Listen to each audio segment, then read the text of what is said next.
What's up, guys? It is Saturday morning, September 24th. This is the third episode of The Cut. I just woke up about 30 minutes ago. We are at my father-in-law's house. I'm getting ready to get up, kind of get things around, and hopefully get off to the gym. So, no food update. Haven't consumed anything. Probably will take BCAAs and for amino energy before I lift. So that'll probably be the first thing I actually take in, other than water or coffee. So I'll update you guys probably before or after the gym. I haven't decided, but I'll see you then. Alright guys, I made it to the gym. So far the only thing I've had today is the 10 calories and 2 carbohydrates from this amino energy from Optimum Nutrition. Pretty tasty, good. Gives me what I'm looking for, which is just a little bit of caffeine and some BCAAs. I'm at the Olathe Family YMCA where I'm going to work out today. Today is basically just a lower body, but I'm kind of debating whether or not throwing in some arms, some triceps and biceps at the end of the training session. I'm kind of interested to see what happens to those particular body parts of mine with higher amounts of frequency.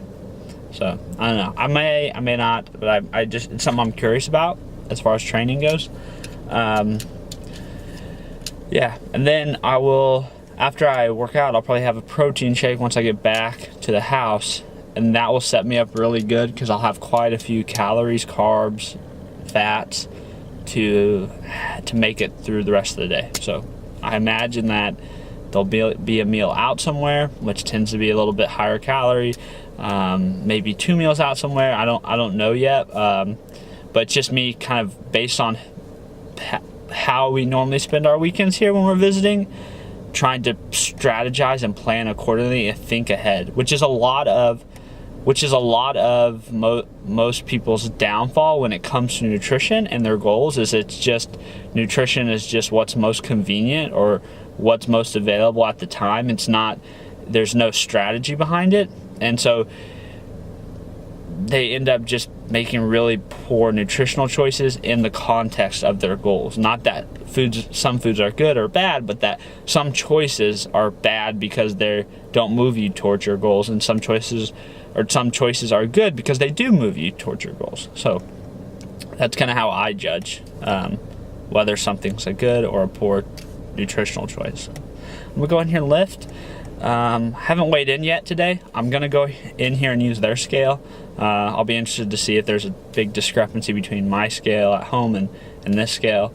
So yeah, it's just a data point. Data points. The more data points you have, the better trend you can see. So that's the goal.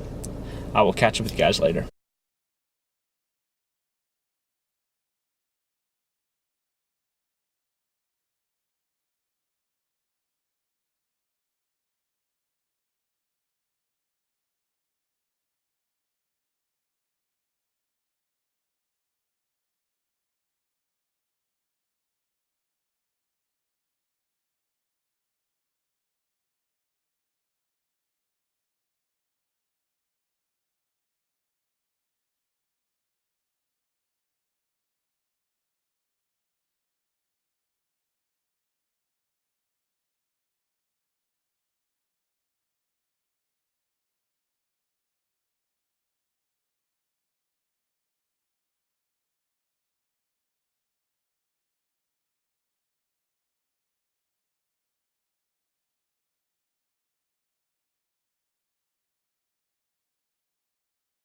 Hey guys, I just finished up at the gym. I did legs, which you have already seen. I squatted, I deadlifted, I did some leg curls, and then I did throw in some kind of higher rep upper body work. So I just did some machines that I don't really have access to on a regular basis. I did some lat pull downs, I did a machine chest press, and then I did some bicep and tricep work, like which I talked about, because I'm kind of interested to see how those body parts handle a little bit more frequency.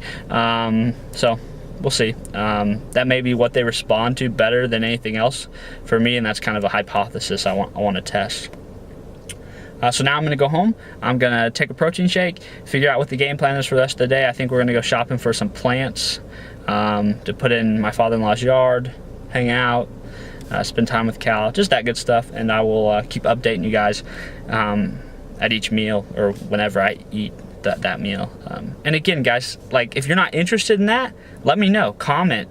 Send me an email. Like, I can change up what I'm documenting. If you want me to just sit and talk more about my training, do more commentary over my training, I'd be happy to do that. But if you are getting value out of this, please let me know. That just keeps me reassured that people are enjoying this series. They find it valuable, and it's helping them. So the more I hear from you guys, the better. I'll see you guys in a bit. I was actually just pulling away from the gym after I just finished filming that prior clip, and I realized that I completely forgot to weigh myself using the scale at the gym, and I really want to have that data point. Like I feel like it's important to keep collecting those data points, and I made a commitment to do this series, and I stick to my commitments. So what I'm gonna do is I'm just gonna stop at a Walgreens, and I'm gonna buy a bathroom scale, a cheap one. I mean, it's not gonna be super high end, but I'm gonna buy a scale so I can collect my data point and my weight today and tomorrow, and maybe I'll just leave it up here with at my father-in-law, so when we come visit there's one here and I can use it, because I'm sure over the next 3 months we'll be back up. I know we're going to be up here for like a week in October, so yeah, I'm going to do that because sometimes it's important. It's not that I'm like obsessed with knowing my weight or I'm crazy about that, and I think some people take, you know, collecting data like that and tracking your macros and stuff as if it's some kind of obsessive issue, but it's not. It's just, I want to have the data. I want to be able to make outcome-based decision, and I'm not going to let some excuse of, oh, I forgot, I should have weighed, stop me from doing that. You know, the whole, I'm big. I don't think I've really talked much about this on YouTube, but I'm really big on a no excuses mentality. Like, yes, there are legitimate excuses, but like they don't move you anywhere closer to your goals. So you just have to take ownership of, you know, take ownership for what you can do. And right now what I can do is I can go to Walgreens, I can buy a cheap bathroom scale, I can get my weight for the day, and boom, I didn't miss out. And I'm not gonna let somebody thinking, oh my gosh, you went and bought a scale just so you could collect your weight for a day or two, you know, stop me from accomplishing what it is I want to get accomplished, what I want to do. I think far too often we let other people's opinions of us or views of us hold us back from doing what we'd like to do. Like, I like to film my workouts, not only so I can post them on social media, but also so I can look at my form on a regular basis. And I'm not going to let some people's opinion of, some people's perception might be of me that, you know, I'm egotistical because I want to film my workouts and put them on social media. I'm not going to let that stop me from doing what I need to do, because I feel like putting my workouts on social media helps my audience, it builds my business, it builds my brand and my company. So I need to get it done. I'm not going to let, you know, my fear of other people's perception of me stop me from doing it. So yeah, just a rant. I'm going to go buy a scale now. So I got that scale that I was talking about. Like I said, it was just important to me that I get that, and so I did. Gonna get my weight when we get home. Actually, while I was in Walgreens, I picked up a Muscle Milk pre-made Pro Series protein shake.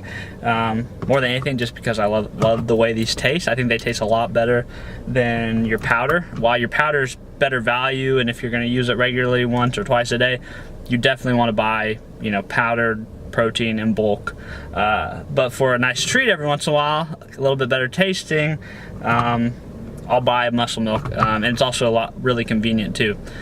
That's also why I don't understand why when people are like, oh, I forgot to pack my lunch at work. Like, you don't have to go out and get fast food. Go to Walgreens, go to convenience store. Most places now carry a Muscle Milk protein shake, or they carry some kind of protein bar, which is by far going to have a better nutrient profile and probably better, it's going to be more friendly towards your calories if you're trying to cut, than anything you could probably find at a fast food place. Yes, you could make a good decision there, but it's going to be, you're going to have to be a little bit more educated, have a little bit more knowledge about things, and the protein shake, protein bar is just a safe bet. If you're bulking, like, then yeah, go do your thing, get your calories, get your fat, get your protein, go to fast food place if you want. You probably have the margin for error there. So I'll update you guys after I take my weight.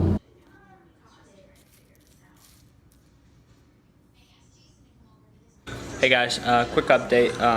That last clip you saw, it had some goldfish pretzels, which I really like, and they're practically all carbs, with some coffee.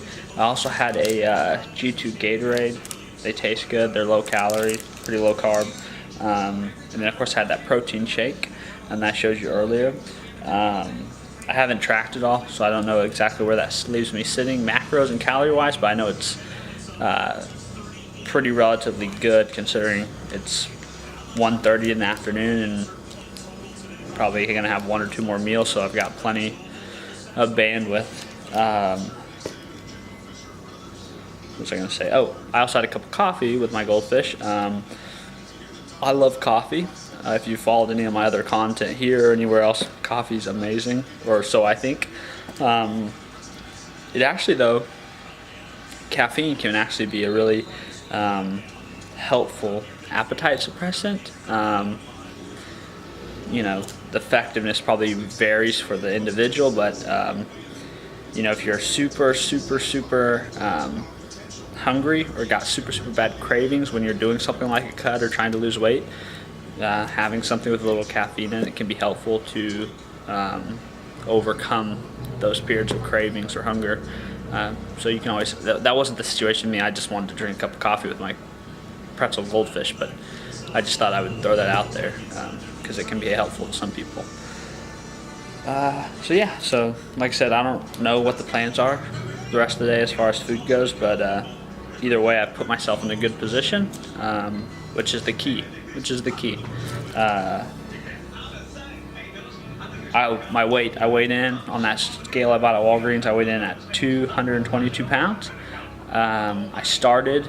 The first day I started cutting, I weighed 223, then 226, then 225, now 222. So as you can see, weight is very highly variable, and the idea though is to get a trend, right? So hopefully in a week's time, next Wednesday, I'll weigh in less on that day than I did on the previous Wednesday. That may not be the case, but when we're all said and done in 84 days, the goal should be that this line, if I was to draw a trend line, should be sloping downwards. So that's why we collect the data points. I feel pretty good. Training session went good today. Yeah. And I'm not in a huge deficit, 20%. That's not, I mean, it's moderately aggressive, I guess you would say, but it still gives me options if I feel like my weight's dropping too rapidly, which I don't think it is, or if I feel like my weight is not moving, I still have options. I can go back up a little bit, I can drop back down lower. So yeah. Depending when I eat next, I will update you guys then.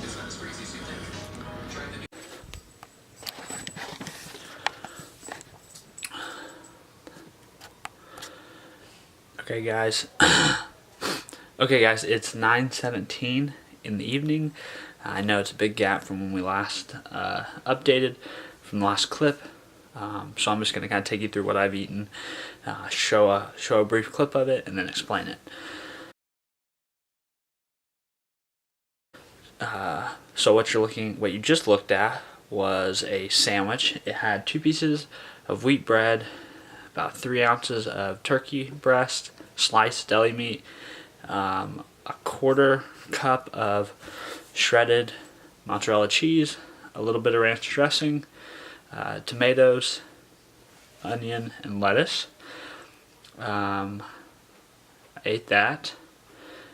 I also had, I didn't have anything to drink that was caloric with that. So that was what I had, that for kind of like lunch. Then the next thing I'm going to show you guys is what we had for dinner.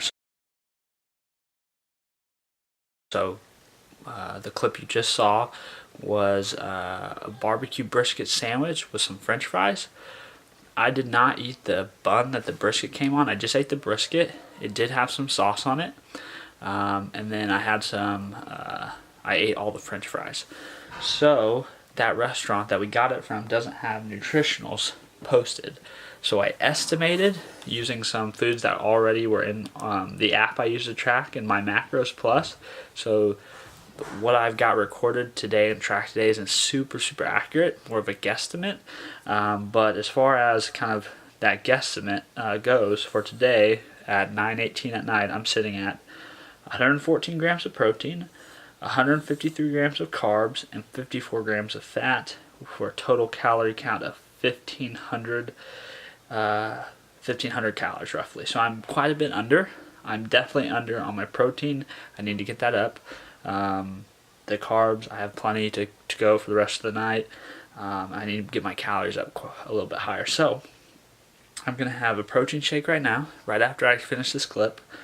And then probably right before, I don't know, an hour or so before I go to bed, I'll probably have, I don't know, some kind of snack that's higher carb, higher fat, higher protein, higher calorie, so I can hit closer to my totals. I don't really want to go to bed tonight without getting to at least 200 grams of protein. I don't care so much about the fat, but I'd like to get my carbs up to 250 hopefully. So that'll be the goal.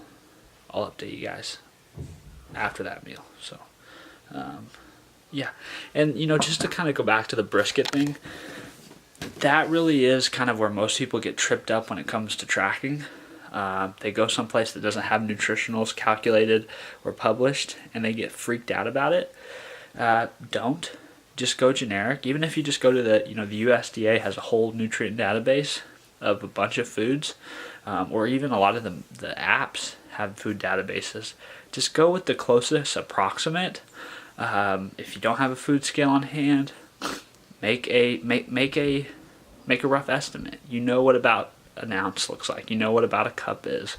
So just make some estimates, plug it in, and then add a little bit over what you had estimated. So most of us underestimate the amount of food. So to protect us from that, whatever you think the amount of French fries you had was, add 10%, 20%, just to give yourself a safe margin of error there for the day. Since you are making a guesstimate, you don't want to guess under, you'd rather guess over, especially if you're cutting or trying to lose fat. So don't let it derail you. Just don't. If you try to be perfect, you'll give up. It's not about being perfect. It's about making progress. It's about being better. It's about having data to try to make objective, outcome-based decisions. Some of those data points aren't going to be the greatest, but at least it's something. It's not nothing. So don't let going out to eat to a restaurant that doesn't have nutritionals posted throw you off. Do your best, approximate it, guesstimate it, move on. So yeah, that's what I did. For the French fries, I estimated about 3 ounces, so I recorded 5 ounces of French fries. That gives me a safe margin of error. For the brisket, I estimated 3 ounces, so I put 4 ounces down. Barbecue sauce, I thought there was probably less than a couple tablespoons on there, but I put 4 tablespoons. So just overestimate, and then that gives you your safe margin of error, and you still get to count your calories and track what you ate. So that's what I would do. And I do this for a living. I do help people lose weight, gain muscle, learn how to eat, track their calories, so you can trust me. Hey guys, last clip of the day for episode 3 in the cut. That last clip you just saw was the last thing I've eaten today. It was 2 hamburgers, about 4 ounces per each, 4 ounces of ground beef per patty, 2 hamburger buns, and 3 slices of bacon divided evenly between the 2 burgers.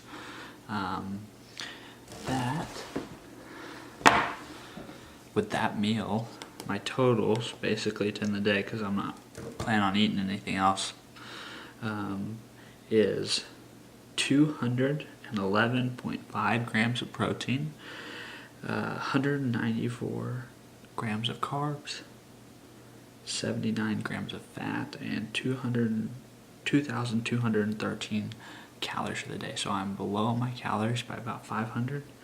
I'm a little low on my protein, quite a bit low on my carb, and just under on my fat. So not a terrible day, but I definitely could have been closer to my targets. But I'm cutting, so being on the low side isn't always a bad thing. And I wasn't as focused on eating this last half of the day because I was so preoccupied with this task that I was doing for Freeborn Training Systems, which is essentially building a database of all my exercise demonstration videos that I have on YouTube, and then linking that into all my program templates, so I can create programs faster for clients and turn out updates, and make that part of my business more efficient, more systemized. And I just have this habit of when I start something, I get really focused on it. I tend to have a hard time breaking away from it. But it's not bad. I'm very happy that my protein's pretty close to target. I would be a little more disappointed if it wasn't. So, yeah, all in all, episode 3 is in the books. 4 days in total, feeling pretty good. Cuts manageable. I think this series is really gonna start to add more and more value the more it evolves, and the more I encounter situations that would normally derail people, and talking through how to strategize for them and handle them is, I think, particularly helpful. So eating out, for example, which we talked about earlier, is one of those situations. So again, my only ask for you guys is, if you're enjoying the series, enjoying the video, please subscribe to my channel, go like my page on Facebook, follow me on Instagram, add me on Snapchat, connect with me on LinkedIn, and then, if you guys are getting value out of these videos or any of my content, share it with your friends, share it with your families, share it with dudes who want to get jacked and fit, because that's the people I'm trying to help the most. And the more people we reach, the more dudes we help get jacked and fit, the larger Freeborn Training Systems Nation becomes, and the better our community becomes. So please share. But until episode 4, hope you guys had a great day. I'll talk to you later. Bye.